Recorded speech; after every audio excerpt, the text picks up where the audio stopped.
Hello बच्चों, हम 10th class का चैप्टर कन्यादान के क्वेश्चन आंसर देखेंगे। क्वेश्चन नंबर 1, आपके विचार से माँ ने ऐसा क्यों कहा कि लड़की होना पर लड़की जैसा मत दिखाई देना। माँ ने ऐसा क्यों कहा? तो देखिए इसका आंसर है, मेरे विचार से लड़की की माँ ने ऐसा इसलिए कहा होगा कि लड़की होना पर लड़की जैसा मत दिखाई देना, ताकि लड़की अपने नारी सुलभ गुणों सरलता, निश्चलता, विनम्रता आदि गुणों को बनाए रखे, परंतु वह इतनी कमजोर भी ना हो पाए कि लड़की समझकर ससुराल के लोग उसका शोषण करने लगे। इसके अलावा वह भावी जीवन की कठिनाइयों का साहसपूर्वक मुकाबला कर सके। ठीक है, समझ में आ गया? ऐसा क्यों कहा कि लड़की होना पर लड़की जैसा दिखाई मत देना, कि उनमें वो गुण तो होंगे लेकिन उन गुणों का किसी सामने वालों को ऐसा मत दिखाना, मत दिलाना जो कि तुम्हारा उसका फ़ायदा उठा ले जाए, उसके ससुराल वाले इसका यूज़ कर जाएं, क्या ये लड़की है, लड़की कमज़ोर होती है, और उसका शोषण करें। ठीक है, उस पर अत्याचार करें। नेक्स्ट क्वेश्चन देखते हैं। आग रोटियां सेकने के लिए है, जलने के लिए नहीं। इन पंक्तियों में समाज में स्थिति की किस स्थिति की ओर संकेत किया गया है? और दूसरा क्वेश्चन इसी में से है कि माँ ने बेटी को सचेत करना क्यों जरूरी समझा कि आग रोटियां सेकने के लिए, जलने के लिए नहीं। तो देखो पहले हम का आंसर देखते हैं। तो ससुराल में परिजनों द्वारा शोषण करने की ओर संकेत किया गया है। इसमें कभी कभी बहुएं इस शोषण से मुक्ति पाने के लिए स्वयं को आग के हवाले करके अपनी जीवन लीला समाप्त कर देती हैं, तो उसकी ओर संकेत किया है कि आग खाना बनाने के लिए, ना कि जलने के लिए है। दूसरा, माँ ने बेटी को इसलिए भी सचेत करना उचित समझा क्योंकि उसकी बेटी अभी भोली और नासमझ थी, जिसे दुनियादारी और छल कपट का पता ना था। वह लोगों की शोषण प्रवृत्ति से भी अनजान थी। इसके अलावा वह शादी विवाह को सुखमय एवं मोहक कल्पना का साधन समझती थी। वह ससुराल के दूसरे पक्ष से अनभिज्ञ थी। नेक्स्ट क्वेश्चन है तीसरा, पाठिका थी वह धुंधले प्रकाश की, कुछ तुर्कों कुछ लेवंत पंक्तियों की। इन पंक्तियों को पढ़कर लड़की की जो छवि आपके सामने उभर कर आ रही है उसे शब्दबंद कीजिए। तो देखिए, पाठिका थी वह धुंधले प्रकाश की, कुछ तुर्कों और कुछ लेवंत पंक्तियों की। तो उपयुक्त काव्य पंक्तियों को पढ़कर हमारे मन में लड़की की जो छवि उभरती है वह इस प्रकार है कि लड़की अभी सयानी नहीं है। लड़की को दुनिया के उजले पक्ष की जानकारी तो है, पर दूसरे पक्ष छल कपट, शोषण आदि की जानकारी नहीं है। लड़की विवाह की सुखद कल्पना में खोई हुई है।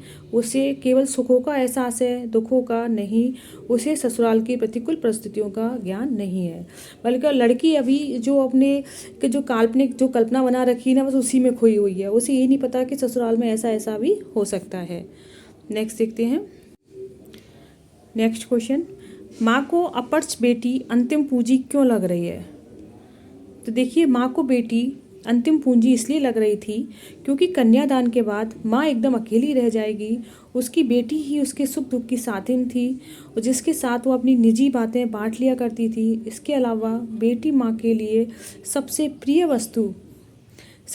वस्तु की तरह होती है, जिसे वह दूसरों के हाथों में सौंपने जा रही है।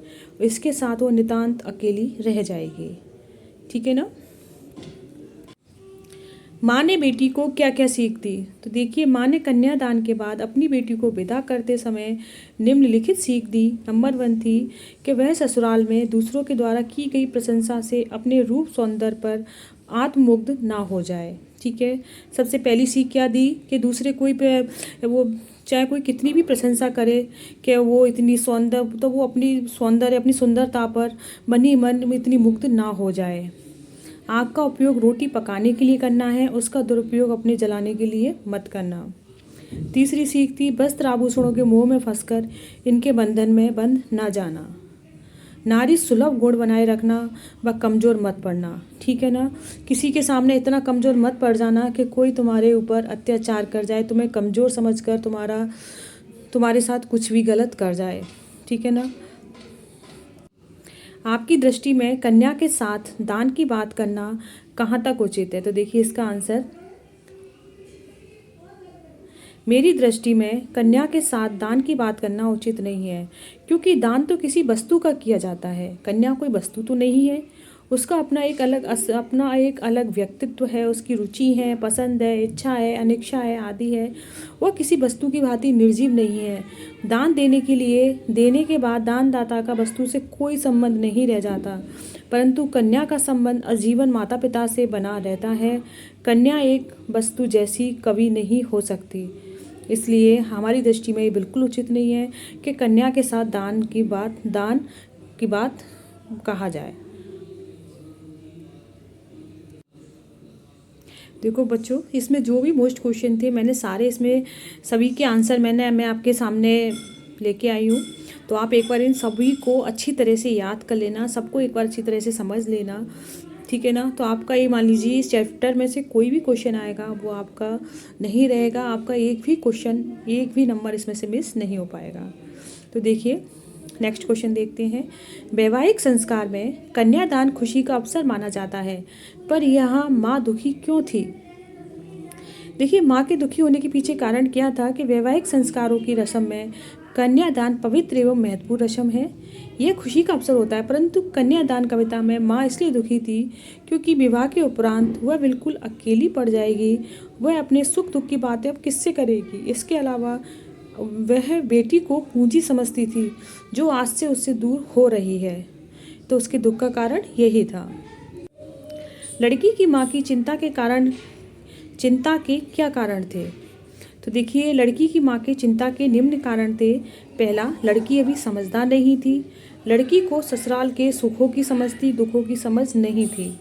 लड़की अभी दुनिया की छल कपट एवं शोषण की मनोवृत्ति से अनवगत थी, ठीक है ना। क्योंकि वो लड़की का क्या था, उसका मन तो कोमल था, बाल सुलभ था। वो बस अभी उन्हीं कल्पनाओं में खोई हुई थी कि हाँ मेरा पति ऐसा होगा, ससुराल वाले ऐसे होंगे, लेकिन उसे दुनिया के छल कपट शोषण से बिल्कुल अनभिज्ञ थी कि कोई ऐसा भी कर सकता है। लड़की को ससुराल एवं जीवन पथ पर आने वाली कठिनाइयों का ज्ञान नहीं था। तो ये सारे पॉइंट हैं, इन्हें आप अच्छी तरह से देख लेना। अगर आपको चारों याद नहीं होना तो इनमें से अगर आप 3 भी लिख दोगे तब भी आपके पूरे नंबर आ जाएंगे। कन्यादान कविता में ऐसा क्यों कहा गया है कि लड़की को दुख बाँचना नहीं आता? दुख बाँचना का अर्थ होता है पढ़ना, या उसे दुख समझ में नहीं आता, या कह सकते उसे पढ़ना नहीं आता। तो देखिए, कन्यादान कविता में ऐसा इसलिए कहा गया है कि लड़की को दुख बाँचना नहीं आता क्योंकि लड़की अभी सयानी नहीं हुई है, उसे दुनियादारी का अनुभव नहीं है, उसके जीवन के एक ही पक्ष का ज्ञान है, क्योंकि वह दुखों से अनभिज्ञ रही है। क्योंकि माँ के घर पर दुखों से उसका कभी सामना नहीं हुआ, अब तक सुख में परिस्थितियों में जीती आई है, इसलिए उसे अभी दुख का उसे कोई अनुभव नहीं है, उसे नहीं पता दुख क्या होता है। तो इसलिए ये कहा गया है। आग रोटियां सेकने के लिए है, जलने के लिए नहीं, कहकर कवयित्री ने समाज पर क्या व्यंग किया है? तो देखिए, यह कवयित्री कहना चाहती हैं कि माँ द्वारा अपनी बेटी को सीख देते हुए यह कहना कि आग रोटियां सेकने के लिए है, जलने के लिए नहीं, के माध्यम से कन्या को सीख तो दिया है, पर समाज पर कठोर व्यंग भी किया है, ठीक है ना। कन्या को एक सीख तो दी है कि आग रोटियां सेकने के लिए, जलने के लिए नहीं, बल्कि इसके साथ साथ समाज पर भी कठोर व्यंग किया है। समाज में कुछ लोग बहुओं को इतना प्रताड़ित करते हैं कि उसकी प्रताड़ित से अर्थ है बच्चों, बहुत ज़्यादा उसे परेशान करते हैं, बहुत ज़्यादा उसे दुखी करते हैं, बहुत ज़्यादा उसे टॉर्चर करते हैं, और उस दुख से मुक्ति पाने के लिए लड़की स्वयं आग के हवाले कर देती है और ससुराल के लोग उसे जला देते हैं। तो कवयित्री का इस ओर संकेत दिया गया है। कन्यादान कविता में नारी सुलभ किन कमजोरियों की ओर संकेत किया गया है? तो देखिए, नारी सुलभ जो कमजोरियां हैं वे हैं, नारी दूसरों की प्रशंसा सुनकर अपने ही रूप सौंदर्य पर मुग्ध हो जाती है। जैसे कोई प्रशंसा कर देता है सामने वाला कि हाँ आप कितनी सुंदर हो, आपके उसके मुख की सुंदरता, उसकी लंबाई की सुंदरता, उसके रूप रंग की सुंदरता। दूसरा, उसे सुंदर वस्त्र आभूषण से विशेष लगाव होता है जो कि उसके लिए बंधन सिद्ध होते हैं। आग का दुरुपयोग करके आत्महत्या करने जैसे कदम उठा लेती है। कन्यादान कविता में माँ द्वारा जो सीख दी गई थी वे वर्तमान परिस्थितियों में कितनी प्रासंगिक है, स्पष्ट कीजिए। तो देखिए, कन्यादान कविता में माँ द्वारा अपनी बेटियों को सीख दी गई है कि उसके अनुभव की उपज है। जो भी सीख दी जा रही है वो उस माँ की अनुभव की उपज है। माँ को दुनियादारी और ससुराल वालों द्वारा किए गए व्यवहार का अनुभव है। उन्हें ध्यान में रखकर वो भावी मीन्स मतलब फ्यूचर में होने वाली घटनाओं कि फ्यूचर में क्या क्या हो सकता है उसकी सीख देती हैं। आज जब समाज में छल कपट, शोषण, दहेज प्रथा आदि बुराइयां बढ़ गई हैं तथा ससुराल में अधिक सजग रहने की, अधिक सजग मीन्स अधिक जागरूक, हर समय प्रिपेयर रहने की ज़रूरत पड़ गई है, तो माँ द्वारा बेटी को दी गई ये सारी सीख है वो प्रासंगिकता और भी बढ़ गई है, मतलब उनकी ज़रूरत और भी ज़्यादा बढ़ गई है। तो बच्चों इसके साथ ही हमारे कन्यादान के जो भी मोस्ट इम्पोर्टेंट क्वेश्चन थे वो सारे आपके सॉल्व हो गए हैं।